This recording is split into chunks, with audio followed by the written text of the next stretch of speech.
More than 2,500 years ago, a colossal army of 50,000 men marched into the heart of the Egyptian desert and never returned. Swallowed by the desert sands, it vanished without a trace. This is their story. To understand this disappearance, we must first know the man behind the march, Cambyses II. Cambyses was a Persian king, son of Cyrus the Great, the founder of the Achaemenid Empire. When Cambyses ascended to the throne in 530 BC, he inherited a vast empire that stretched from the Mediterranean to the gates of India. This king, undoubtedly the most powerful man in the world at that time, was known for his insatiable ambition and explosive temper, bordering on madness. In 525 BC, Cambyses embarked on one of his most ambitious campaigns, the conquest of Egypt. Initially, everything went according to plan, as he managed to defeat the Egyptians under Pharaoh Psamtik III with a stunning tactic. When Psamtik's forces were besieged in their city of Pelusium, they defended themselves against the Persians by launching all sorts of projectiles. Then the Persians came up with the idea of sending large quantities of animals considered sacred by the Egyptians, such as dogs and cats, towards the city. Unwilling to harm the animals, the Egyptians ceased their attacks, allowing the Persians to take the city and secure their dominance over the Nile Valley. Yet, Cambyses was not content with this victory. His gaze quickly turned westward to the Siwa oasis, home to the sacred oracle of Amun. This oracle was more than just a religious site. It symbolized the cultural resistance of Egypt. Cambyses, in his quest for power, sought to destroy it, likely to prove that no god, not even Amun, could challenge his authority. To execute this mission, Cambyses assembled a massive army of 50,000 men. But he did not lead it personally, as he chose to command another battalion and launched a campaign to conquer Ethiopia. Thus, without Cambyses, the army of 50,000 departed from Thebes, modern-day Luxor, and ventured into the inhospitable western desert of Egypt. Their goal was clear: to cross the endless expanse of sand and reach the Siwa oasis, where the temple of Amun stood, guarded by the locals, the Ammonians. However, that's where things took a tragic turn. That enormous army never made it to Siwa. According to the great Greek historian Herodotus, the army marched through the vast and desolate desert, covering nearly 700,000 square kilometers, until they reached the Karga oasis. From there, the group continued their journey towards Siwa. They advanced slowly under the scorching sun, until, at some point between Karga and Siwa, the unthinkable happened.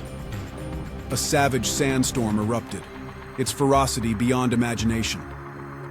Despite their efforts to resist, the army was powerless against the unleashed forces of nature.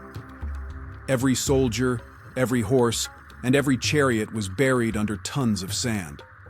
Not a single man, not a single piece of armor. Nothing remained. That immense army disappeared from the face of the earth without a trace. With no survivors to recount the story, the desert became the silent tomb of tens of thousands of men. When news, or rather, the absence of news, reached Cambyses, his reaction was one of fury. Not only had he lost an entire army, but his reputation had also been tarnished by failure. The disaster seemed to challenge his supposed divine authority, and with his position in Egypt weakened, rebellions were soon to follow. In any case, focusing on the lost army, the immediate question is, could a sandstorm have been responsible for the disappearance of 50,000 souls? Let's analyze it. It seems unlikely that the storm could have buried so many soldiers while they were alive and standing, especially since sand does not accumulate instantly or uniformly. Nevertheless, it is possible that it could have buried them if they took refuge in a low area, such as a ravine, or above all, if they died first from one of the causes we will now see, so that their fallen bodies could then be more easily covered. Among these possible causes of death resulting from the sandstorm, suffocation must be considered first, as the sand particles suspended in the air can cause it when inhaled. In addition, if the sand enters the lungs, it can cause silicosis, which is potentially fatal. Secondly, sandstorms usually occur in extreme heat conditions, and since bodies exposed to hot air lose water rapidly, death from dehydration can occur in a few hours. Thirdly, visibility during a powerful sandstorm is almost non-existent, causing disorientation, which facilitates a fatal outcome. Finally, in very intense storms, sand particles become projectiles that can cause injuries susceptible to infection and complications if left untreated.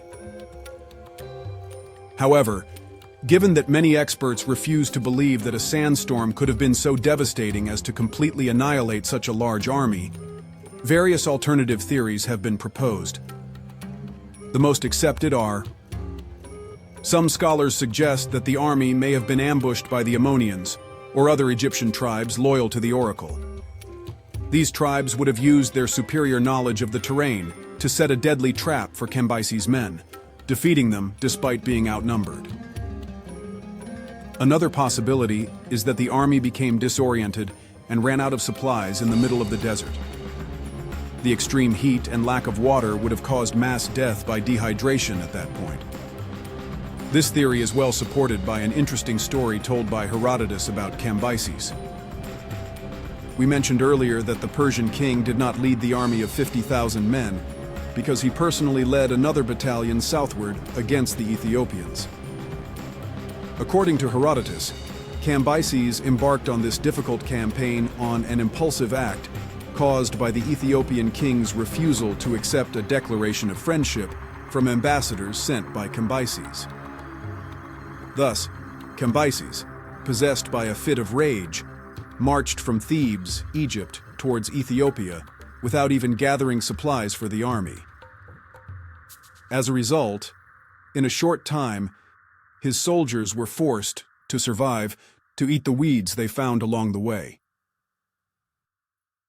Not long after, when the scarce vegetation gave way to completely dry land, the soldiers had no choice but to gamble the life of 1 in 10 men, so that the body of the unfortunate one would feed the other 9. In the end, Cambyses, realizing he was about to lose his entire army, was forced to abort the campaign and retreat northward, ending his campaign against the Ethiopians in utter failure. According to this story, which highlights Cambyses' lack of foresight and planning, it would not be surprising if the army of 50,000 men he sent against the Temple of Amun also lacked sufficient supplies, and therefore that the troops would soon die if they became disoriented or encountered any unforeseen event. Finally, some historians believe that Herodotus simply exaggerated or misinterpreted the stories he heard in Egypt about this matter. These scholars suggest that the army was not as large as the Greek writer says, and that the story may have been embellished to show the divine wrath of the god Amun. Nevertheless, while each of these theories offers a plausible explanation of what may or may not have happened to the army, none fully solves the mystery. The key question remains: where are the remnants of Cambyses' lost army? Throughout the centuries, many have given credence to Herodotus' account and have tried to locate the lost army. The results have been as follows. In 1933, British Army officer Orde Wingate led a brief expedition in a region of the Libyan desert.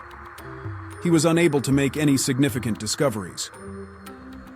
In 1939, Austro-Hungarian explorer and aviator László Almásy, whose figure loosely inspired one of the characters in the famous book The English Patient, participated in an expedition where he believed he had found remains of the lost army. Unfortunately, nothing conclusive was uncovered. By 1983, journalist Gary S. Chafetz led the most significant expedition to date, funded by Harvard University and the National Geographic Society, and equipped with advanced tools such as ground-penetrating radar.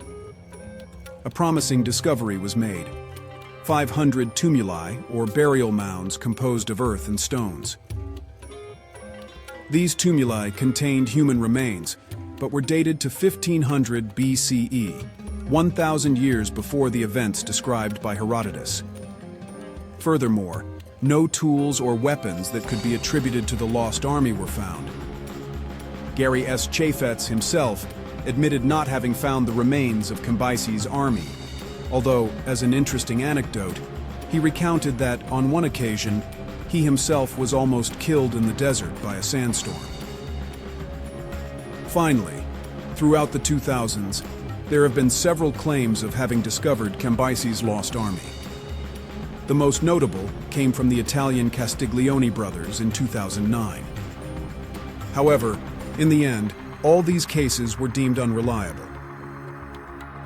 Thus, 2,500 years later, the mystery of Cambyses' lost army persists unsolved, standing firm against the relentless passage of time.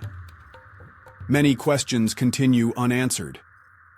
What really happened? Was a brutal sandstorm responsible? Or perhaps a surprise ambush? One might even ask, did Cambyses' lost army truly exist?